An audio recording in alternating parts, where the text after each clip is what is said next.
Hey everyone. Today, I'm going to chat about something personal.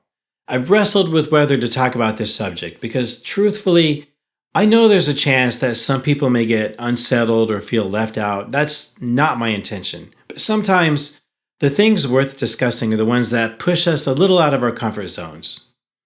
This message is for the dreamers and tinkerers and relentless problem solvers, and those who don't just accept the world as it is, but constantly imagine what it could be. You know who you are. You're the ones who can't help but challenge the ordinary and crave something deeper, something more. Creatives. It's a word that carries weight and a word that divides, so I'll use it carefully. But here's the thing. This video isn't just for creatives. It's for everyone. I'm not here to categorize people into neat little boxes, creatives on the one side, everyone else on the other. That's not how it works. We're all different, infinitely complex, shaped by our own perspectives and experiences. And that's precisely why I'm focusing on sharing mine. You might see yourself in it, or maybe it's going to offer a perspective you hadn't considered before. But either way, I hope it resonates. So, let's begin. And if this ruffles some feathers, I hope that only means it sparks thought. I've often wondered, why have I felt like I don't quite fit in? Let me explain. For the next few minutes, assuming that creatives exist, I count myself as one. These are my experiences, and I would wager that many of you have felt the same way. So let me speak for myself and for those that are like me, so that there may be a sense of understanding. You see, creatives get distracted by the microscopic details, even if it means we're missing what's on the surface. And we wonder why most people feel comfortable ignoring these things. We take things apart, not to destroy them, but to understand them. And when people get upset about the broken pieces, it stings. I mean, we weren't trying to ruin anything. We're trying to grasp something deeper or just to see what happens. We feel an irresistible pull to change, to disrupt, to reinvent, and we get confused when others feel put off by this. Creativity isn't optional. It's ingrained in us. And if we don't have an outlet for it, we fade. It's not just a preference, it's a need, likely woven into our very biology. People appreciate art. Creatives depend on it. And yet, the world often isn't built for minds that wander or explore or question. Like schools, they reward conformity. They're structured and rigid and predictable. A child that daydreams is met with a sharp, quit staring into space, as if curiosity is an inconvenience. Businesses mirror this. But for people like me, fitting in has never been easy. Most creatives do their best to mold themselves into society's expectations, no matter how much it drains them. A few, though, the brave ones, break through. They carve out careers in truly creative fields. Sneak peek, in my next video, I'll be speaking to one of these rare individuals, a creative who has defied the odds, who made a living in a creative field. So maybe there's hope after all. I made this video with two goals in mind. First, to open up these experiences, to explain what often goes unexplained.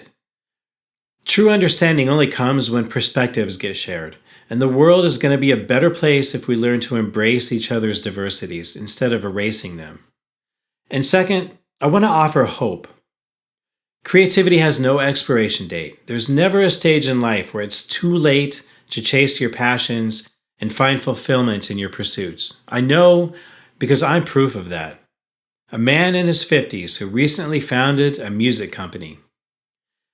Speaking of that, let me introduce myself. I'm Kevin, the founder of Innovaniac Music, a music production company devoted to empowering indie artists. My company emphasizes music production and publishing while guiding artists toward building a strong, engaged audience. You know, when I was a little kid, I struggled to fit in. It wasn't that I lacked connection. My parents loved me. My teachers were great. I had friends, but something always felt off. Like I was seeing the world through the wrong lens. And for a long time, I actually thought there was something wrong with me. If only I'd known then that different wasn't wrong. One of the first clues was my ability to draw. Even as a child, I could take things that were locked in my mind, images, detailed, vivid, complex, and bring them to life on paper. I never needed fancy supplies, just whatever I had was enough, and my parents noticed. They encouraged me. But now looking back, I wonder, did they truly understand what they were seeing? Did they know what to do with a kid who thought in sketches and ideas instead of rules and equations? Did they know what to do with a kid that fumbled and failed in school? Boy Scouts? I tried it for a few months to satisfy my dad, but it just didn't click. All of these things felt terribly uninteresting. And then, at 9 years old, I found drums.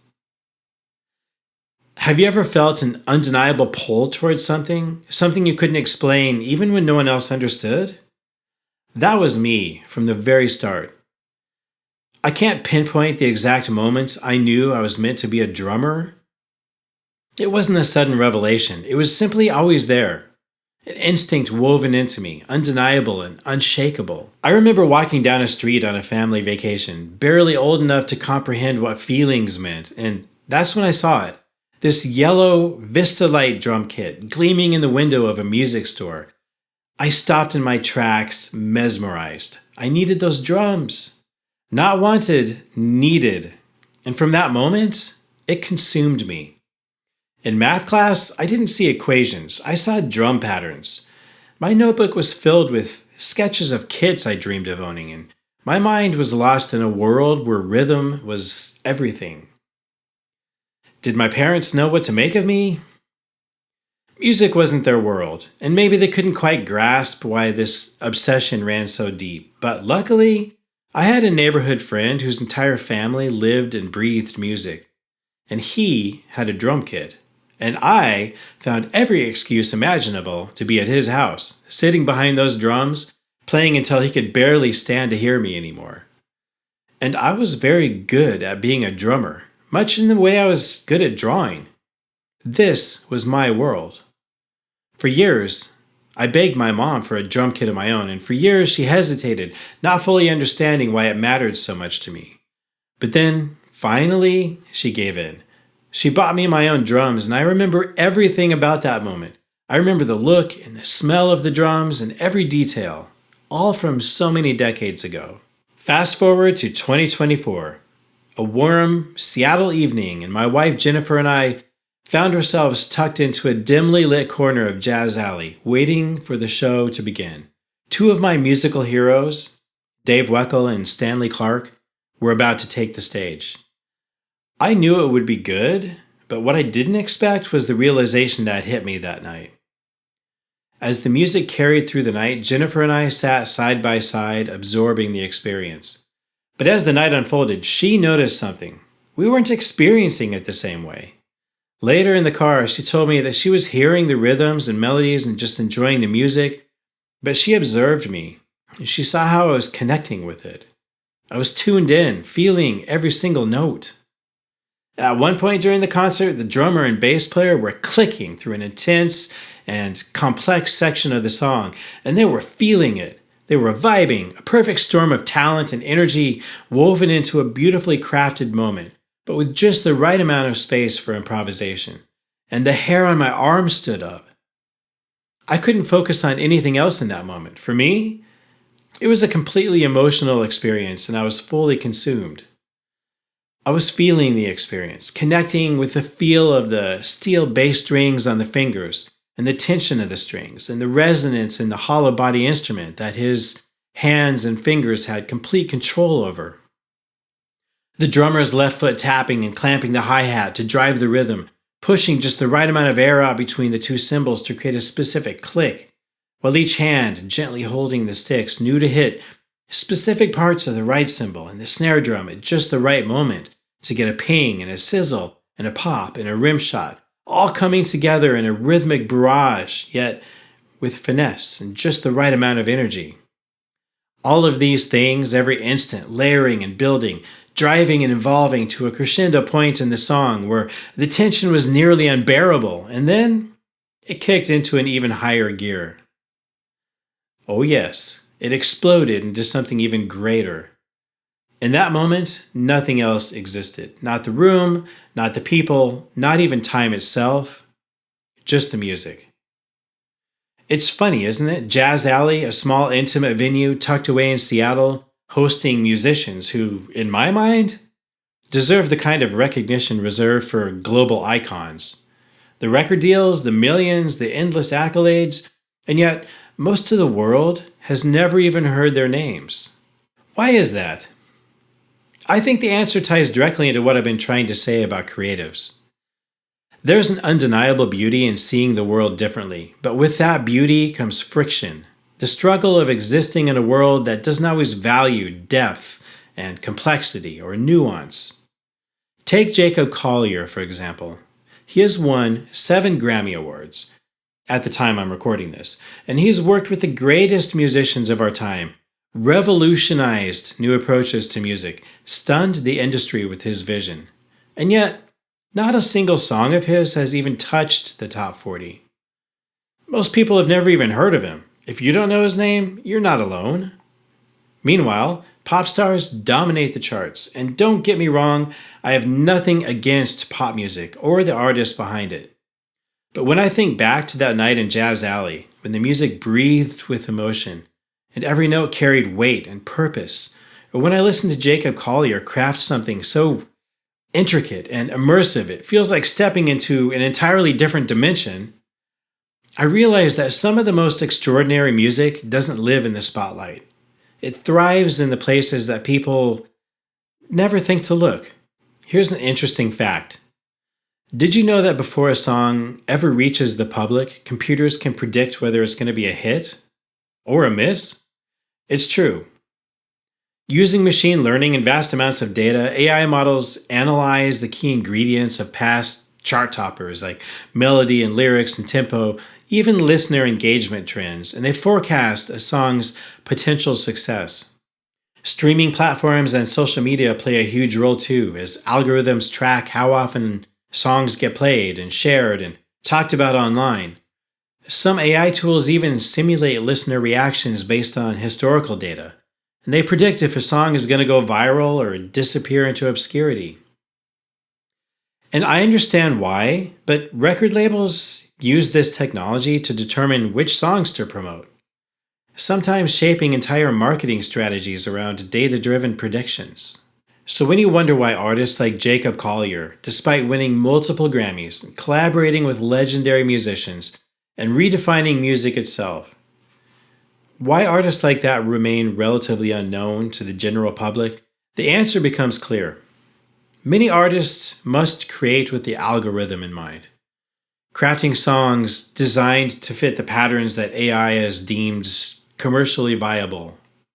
Jacob Collier, he's not chasing the algorithm, he's chasing art, pushing boundaries, defying expectations, inventing something new. And in a world driven by data, that kind of artistry doesn't always make it to the mainstream. For me, music isn't just sound, it's an experience. It should grip you, shake you, make the hair on your arms stand up. And if it doesn't, if it merely exists without demanding to be felt, then in my world, it's just noise, background filler. Let me get personal for a minute. When it comes to my own music, the songs I've written or the pieces that I've produced, the worst possible reaction is not dislike. It's actually indifference. If someone tells me that my work is nice, I'd almost rather that they hate it. At least hatred means engagement, like it stirred something inside them. But nice? It's so passive. It's something you let play unnoticed while you're cleaning the house. That's music you barely register as it's drifting into the atmosphere and blending into the everyday hum of life. Real art doesn't do that. It can't do that. It should challenge and provoke and resonate. It should dig into the depths of understanding and emotion and raw human experience. And maybe it feels like too much for some people. And I get it. I mean, maybe it's safer to keep art polite and comfortable and unobtrusive. But for a creative, playing it safe isn't an option. It's a necessity to push and break boundaries and make something that demands to be heard. So, How do we all live in harmony? And can we? Because I believe that with more understanding, we can thrive together. And people like me don't have to go through life feeling like something is wrong when really the differences are something kind of special to build on. And that's why I made this video, to get the conversation started. Have you ever felt like me, like you don't exactly fit the mold? I want to hear from you. So drop a note in the comments to share your own experiences. I read every comment, and I may turn your comment into a future video. So, are you a creative? If so, then you can feel hopeful. It's never too late to begin working on that aspect of your life, finding creative outlets and learning to embrace the things that make you unique. In fact, there are so many creatives that have made the decision to pursue a career in a creative field. And in my next video, I'm going to interview one of these, and you won't want to miss it. If you liked what you heard in this video, there are 3 fast and easy things that you need to do. First, click that subscribe button. It's going to alert you when I put out my next video.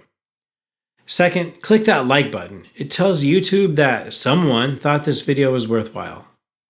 And then third, type a comment below, a word of encouragement, some advice, or a question. All of these are helpful. Comments tell me what to focus on next time. Until the next video, dream big and create boldly.